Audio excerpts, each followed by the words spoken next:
Many don't know this, but I used to be a cook. No, really. I even ran my own coffee nook for a while as a coffee lead barista. How's that for coffee, EDU? While food has never been a main passion of mine, I have always enjoyed creating my own recipes over the years, and that includes creating lessons and projects. Now, I know what you are saying. We don't want students or even teachers making the same thing 50 times. We want them to create and find their own path, but at the same time, we want to teach them the tools that will start their journey. In this episode of Dice Up the Classroom, we're going to be talking about IFT. What is IFT? IFT is a resource that gives you and your students creative control over your projects and apps you love on any device from iOS to Kindle and create new ways to learn and streamline your productivity. So fire up your digital stoves and get ready for IF. If this, then into you.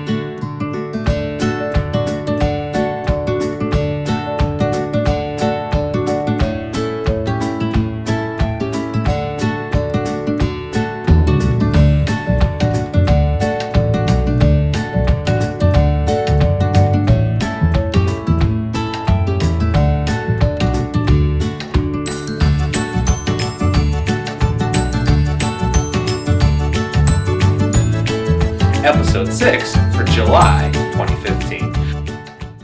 Hi, I'm Ryan Reed and welcome to Dice Up the Classroom.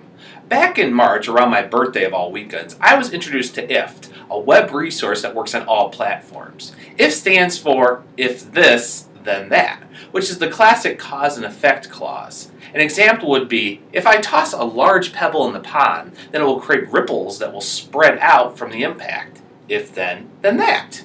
With IF, I could simply say, if I take pictures of my family on my iPhone, instead of going through tagging each one in an email or uploading them to my computer or Google Docs and then sharing it with specific people, I can instead create a recipe that will automatically upload it to a shared Google Drive, Flickr, or iCloud folder, and then email it to a family member who can then download the pictures and print them even, or add them to their digital scrapbook. If this, then that. Pretty neat, huh? But how can that work with your students? It's pretty simple. IF is free to sign up for. Once you do, you can have access to recipes. Recipes are a simple connection between products and apps. There are two types of recipes: do recipes and IF recipes. Do recipes run with just a tap and enable you to create your own personalized button, camera, or notepad. You can access them simply by clicking on the top menu bar and selecting them. You can either find your recipes and select them or do a simple search for them and find the one you need and just activate them. IF recipes run automatically in the background, so you don't have to worry about constantly checking them, and you can turn them on and off at any time. Create powerful connections with one simple statement or follow a hashtag on a simple subject without constantly reloading your search. If this, then that.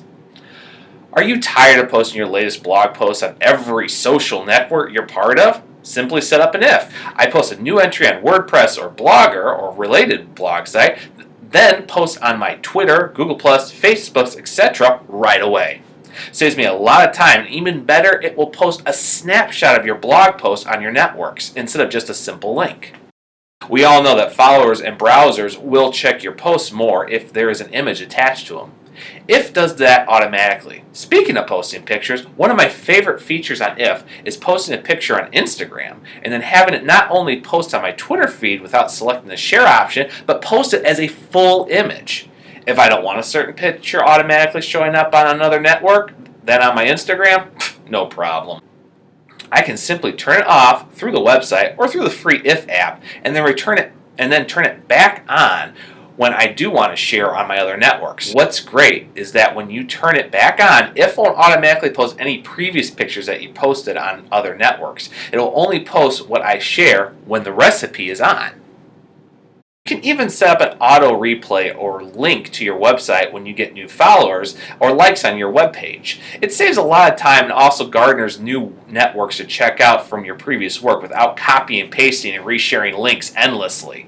However, be careful. Why this is a great feature for productivity, it doesn't help with spammers or social network bots. Some can even then reshare what you said about them on other networks and span things up really quick. Trust me, I've been there. Just like with any other social platform, think before you set up your recipe. Now, I've talked about the basics of IF, but how can this help you with your classroom productivity or knowing that your students' apps can be used?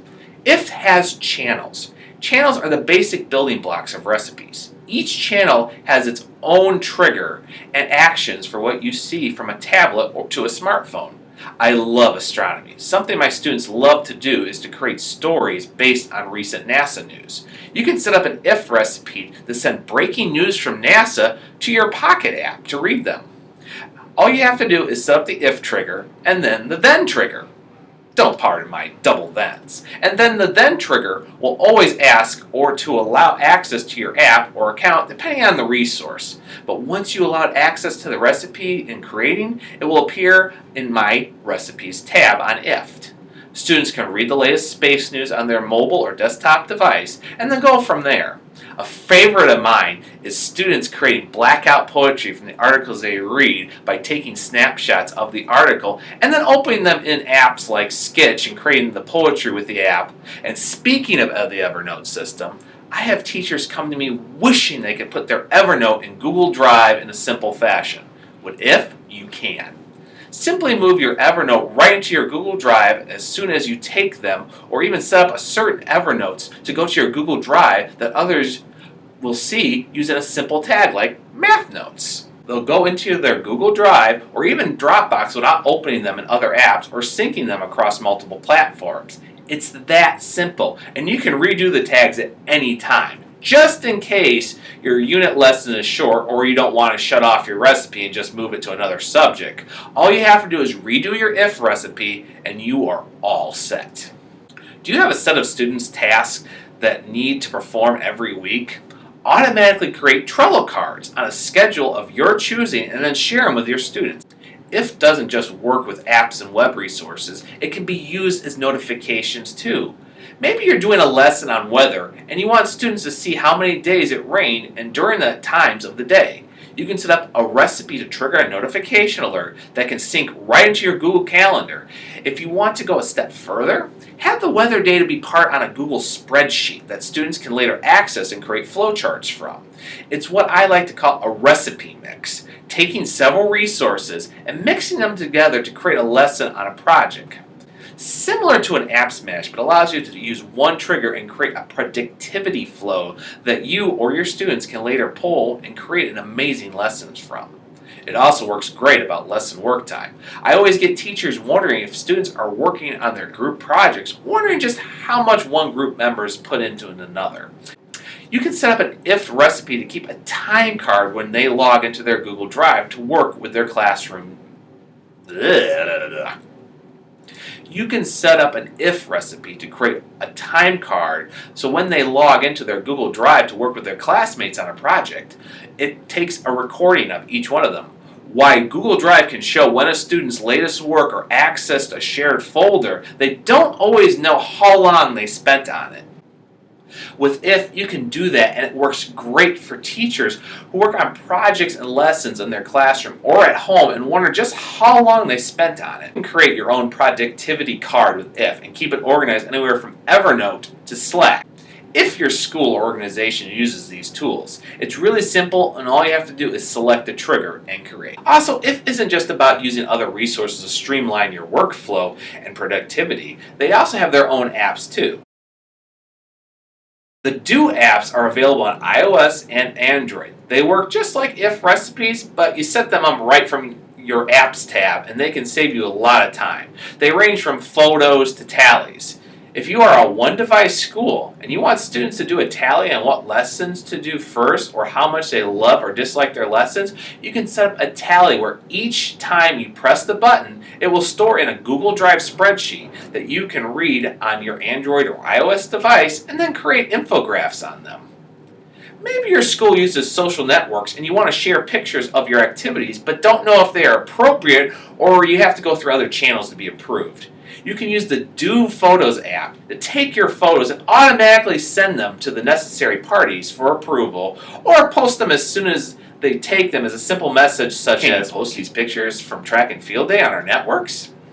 And you can set it all and send one or multiple pictures at the same time instead of each one individually or being limited to how many you can send at once.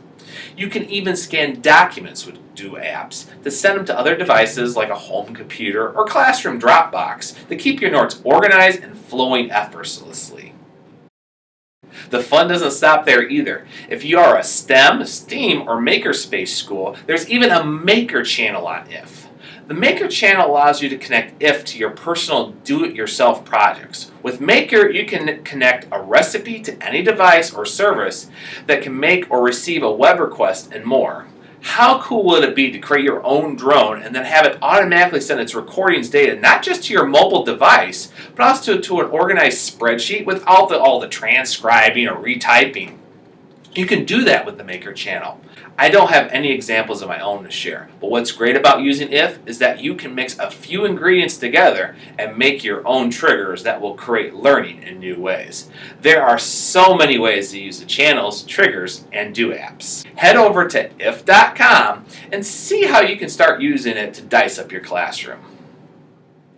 That's going to do it for this episode of Dice Up the Classroom. I want to thank everyone who has supported my work and my friend Carrie Bungham, who was originally shared her tweet that made me aware of IF and how to use it thanks to the ICE conference back in March. If you want to check out any of my other tutorials and lessons, please check them out here or on my website, or look for me on Twitter at Ryan7Reed. I'm also on Periscope, so if you want to see any of my live stream tutorials and example, come out and check me out on Periscope. In the meantime, I'm off to the kitchen to make some new recipes, and I'll see everybody later.